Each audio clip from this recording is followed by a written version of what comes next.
பணிவுடன் வணங்கினான் கர்ணன். நலம் உண்டாகட்டும், நல் வீரனாக திகழ்வாயாக என்று வாழ்த்தினார் பீஷ்மர்.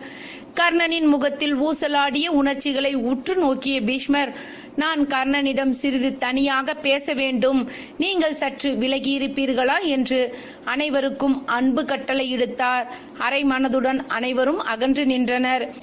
என்னால் இயன்ற அளவிற்கு கௌரவர்க்கும் அஸ்தினாபுர அரசுக்கும் காவலனாகவும் படைத்தலைவனாகவும் இருந்து என்னுடைய கடமையை செய்துவிட்டேன் கர்ணா.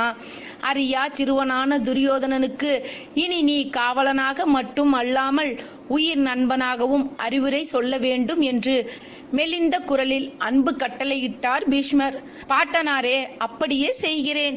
இந்த போரில் வெற்றி வீரனாக திகழ வேண்டும் என்று என்னை வாழ்த்துங்கள் என்று வேண்டினான் கர்ணன்.